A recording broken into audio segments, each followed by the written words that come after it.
Hello again and welcome to another edition of Southern Country. Hi, I'm Herb Southern and welcome to the show. I'm very lucky to have Narada recording artist Kathy Mattea with me. How you doing? Good, thanks. Well, welcome to the show. Thank you. Nice to see you again. It's been a long time. Every 12 years. 12 years. Let's do it whenever. Let's talk about Roses, your debut album for Narada. What's the difference between this album and all the other past albums that you've had? Well, every album is a progression. I mean, you go out on the road, you play, you think about music, you sort of grow as an artist, and every album sort of marks a part of your life. But for about the last 10 or 12 years, I've been making trips to Scotland a couple times a year sometimes, and I always wanted to make a record that was sort of a place where my folkier influences kind of crossed over with those Celtic influences, and that was the idea behind Roses. The other albums didn't cross over? Well, I have a lot of Celtic influences in on those other albums, but I was really mindful that I was making records for the country market, so I didn't want to load them up too much with that stuff. And this record is not for the country market? Well, it's basically for people who've been following me for years. Right, okay. And that was kind of our jumping off point. What's a pie man? I just happened to see that. Sorry? What's a pie man? In one of your references, there's a pie man plays on the record or something? No. What? There's a song called Junkyard on the record, and my drummer and percussionist plays a pie pan on it. Oh, pie. Because he's playing various kinds of junk. Oh, okay. I didn't know. I never heard that kind of a term before. So, there's some old Kathy Mattea still on this album? Oh yeah. They'll recognize you? Absolutely. I mean, so far, I mean, a lot of people who have been following me for years say it doesn't seem like a large departure. Okay. But, people like to write about music, and they have to have something to reference, and so they make a big deal out of it, but it doesn't feel like that big of a change to me. Did you have more creative control over this album? No, my record labels have always given me really wonderful creative control and really affirmed who I am as an artist, so I've been very lucky that way. Is there a common thread woven between the 12 songs on this album? Yeah, lyrically I think for me, if I were to kind of sum it up in a nutshell, I think it's really about staying awake. Sometimes you look up at different points in your life and you realize you've been sleepwalking, and you didn't even realize you went to sleep. And it's really about kind of paying attention and savoring every bit of the journey, which means that, if you're going to feel the joys, you're going to feel the pain. Exactly. It always does. Works that way. How many songs did you listen to before picking these 12 songs for this CD? Oh, gosh. Well, I always listen to a lot, and I wrote a couple on this record as well. Oh, did you? Good. Some of them I had been squirreling away for a long time. Several songs on the record I'd been sitting on for 5, 6 years. They didn't fit your other albums that you had? No, and one of them I tried to record before, and we just couldn't get a cut on it that we liked, so it just wasn't meant to be until now. One of them was written by your husband, too? My husband, John, wrote one song. Sure. And Kim Ritchie wrote one? Kim Ritchie wrote one song. I co-wrote a couple songs with Marcus Hammond. There's just some wonderful writers, Beth Nielsen Chapman and Alan Shamblin, and it's a really wonderful cross-section of Nashville. What kind of radio station format will play this album? Country? Well, gosh, so far we've had the adult contemporary people playing some of it, some country stations playing it, some alternative stations and some folk stations and some public radio stations, and kind of a mix of a lot of different places. Has this affected your success from the old country days, or has it boosted your success? Well, I think, that's one of the things that happened for me during this process. I realized that I was at a point where I really had to make a decision about what I want to do at this point. I'm in my early 40s. It's like, what do you do with the time that you have left as a singer? And I really felt like at that point, there were some records that I wanted to make that I hadn't had the chance to make before. And they weren't all necessarily straight country records. Okay. And so I really wanted to make records as an artist with no boundaries, and not so much, it wasn't so much a rejection of the country market, and a lot of my, my fans that discovered me there are very much still part of my life. But all the old 18-wheelers? It really wasn't, oh, absolutely. Yeah, we still do that song every night. There you go. What is the International Music Network?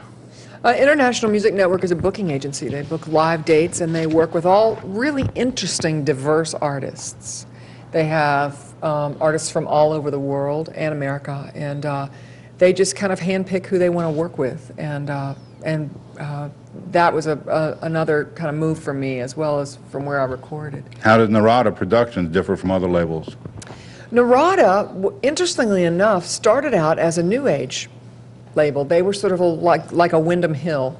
And I have a lot of old Narada records. And then when the New Age thing when it ran its course, they got into sort of niche marketing, like really interesting music that doesn't necessarily fit in a box. A lot of world music, a lot of folk music, Celtic music, jazz.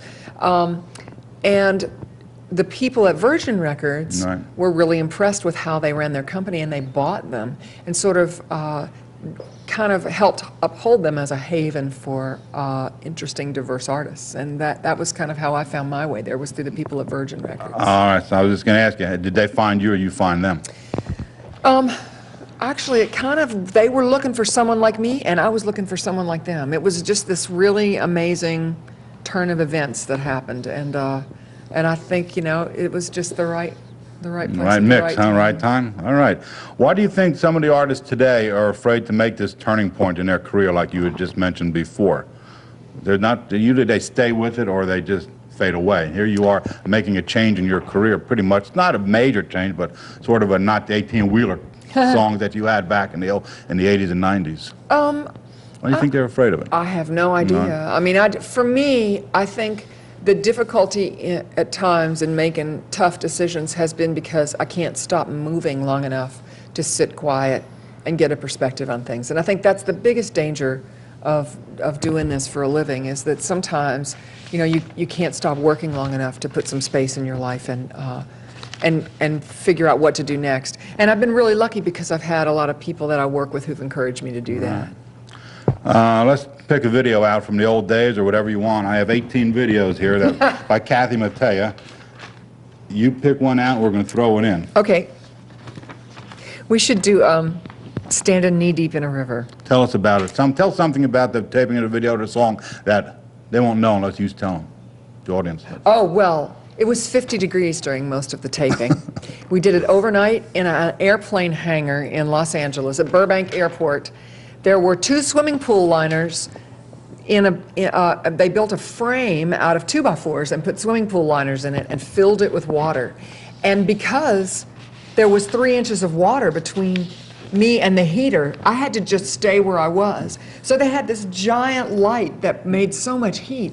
It would keep me warm, so between takes they would wheel it up to the front of all this water, and we had all this equipment and all this water at the same time. So we had to be really, really careful. It was a trip, but it was so much fun. It could have been electrifying. Yeah.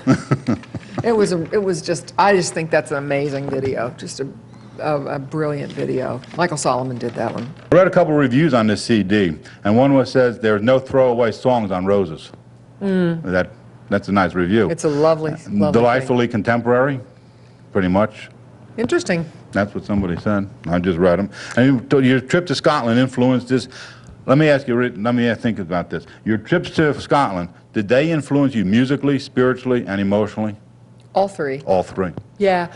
I mean, part of it was getting out of the music business, getting out of sort of the rut of it, but still being in a context where I would sit and play music with friends and talk. And ultimately, you know, the thing about Doogie McLean, who I visited mostly in there, is that we really approached it similarly. Like what we wanted, why we were doing it was really similar. So it really fed each other. And then we'd sit around and play music and influence each other. You know, Doogie wound up with steel guitar on his records, and I wound up with bagpipes on mine. We've laughed about that over the years. Just while you're talking about playing on each other's records, have you played on anybody else's records? Occasionally someone will call me to sing on something. The last thing I did was on an Irish guy named Sean Keane, who's a wonderful singer. His sister Dolores Keane is also a wonderful Irish singer. I think that was the last guest spot I did. Has anybody returned a favor to you? Oh yeah, there's a guy on my new record named Bebo Norman, who's a big Christian singer, just an amazing writer, amazing singer, and he came in and sang harmony on one song. Christian music is a big thing now. Yeah, they're doing well. They're cooking There's now. There's a lot of great music coming out of Nashville in lots of different genres, you know. Right. It's not all just country anymore. Yeah, exactly. Yeah, what it was in the old days. I read where your door to country music was always folk and acoustic. Based. Yeah. which is part of why a Celtic influence makes so much sense to me, you know. That's a lot of the roots of the way I got into music, and, you know, bluegrass, folk, sort of acoustic blues, and some early Celtic influences that I lost along the way and rediscovered in my 20s. They're all pretty much in your albums from the past? A lot of that Yeah, stuff? I mean, if you look, you know, Time Passes By was Yeah. very much influenced that way. Love Travels is influenced that way. There's a lot of that kind of influence. Let's talk about Kathy Mattea from yesterday a little bit. I read a quote from you on one of the papers I read was, when I broke into country music, had narrowed so much. What did you mean by that? Yeah, it was a time when there was a real sense of relying on the same pool of artists for a long period of time. And there was a sense that it was very hard for newcomers to break in. And things were beginning to kind of get stagnant because they were so safe and not really taking a lot of new chances on what they would play. And then Randy Travis sort of came along and blew that all out of the water and started that first wave, you know, and then Garth Brooks had the second wave. And so it was a really interesting time. I want to make mention that Going Gone was your first #1 song in 1987. Yeah. 18 Wheels and A Dozen Roads became a modern classic. Why do you think that song took off as a modern classic and not, you had so many other ones like we have here videos? I don't know, you know, I mean, those are the sort of unanswerable questions. You know, if I could answer questions like that, You'd I'd write be them all wealthy. day. You'd be writing them all day, wouldn't you? I think it's a love song. It appeals to all kinds of people. Everybody wants to feel that way. I think that trucking is a real sort of American kind of, you know, one of the things I learned from hanging out with Doogie is that in Europe there aren't these really long distances that you can travel. One of the first things he said was how vast America is. And that whole thing of these long haul truckers, you know, it's a very American kind of lifestyle, very American phenomenon, and country music is you know, an indigenous American without music. a doubt. So, a lot of trucking music. I don't know, I just think it just went together really well. I just want to make mention some of the awards. You had CMA, ACM, Song of the Year, 1989 and 90, and Female Vocalist, 1989 and 90. And Where Have You Been, co-written by your husband, was a Grammy, Best Female Country Vocal Performance. Yeah. Yeah, and I have a gospel Grammy as well. I saw that. I have that coming up. I'm kind of proud of that. It's kind of a, you know, I love that record so much, and so I always try to mention How did it. you get into gospel field? Well, actually, I made a Christmas album, and it came out as a gospel album. That's The back here, album's I called just saw Good that. News, and it came out in '92. And it, you know, I had been thinking about this record for a long time and collecting songs, and when it came time to put it out, all the songs were about the nativity, so it had become sort of a gospel record, and wound up winning a Grammy. It was a great surprise to me. I didn't know you were gospel. That was when I read that. I was, ooh, We've I missed that always part done of your. gospel I missed that songs. part of your career. I've always had gospel good. songs in my show. I don't think I've ever done a show without something gospel here and there. Well, it's time, Joe. Let's show another video. We talked about 18 Wheels and Where Have You Been. You think we ought to throw one of them in, or do you want to throw another one in? Sure. You sure what? I'm trying to think of which one I should, which one I Both should do. We great should songs. do 18 Wheels because it's really early on. I haven't seen it in a long time. Well, It was, I remember we drove around Nashville in the bus, and the whole idea for 18 Wheels was that, you know, we driving down the road in the bus run into a lot of truckers. We stop at truck stops, and there's a lot of places where our paths cross. And that was the idea, was that we kept crossing paths with Charlie when he was on his way home to give his wife the roses. what was your Innocent Years album? What was that? I don't remember that one at all. What was The Innocent Years was the record before Roses. Okay. And I had a whole lot going on in my life. Then I rekindled my songwriting after many years. My father got cancer. And, I read that. Was really struggling, and I turned 40, and you know, all of a sudden there are all of these sort of milestones in your life that I was having to deal with, and so it was really sort of a coming of age record for me. Is there a video on that?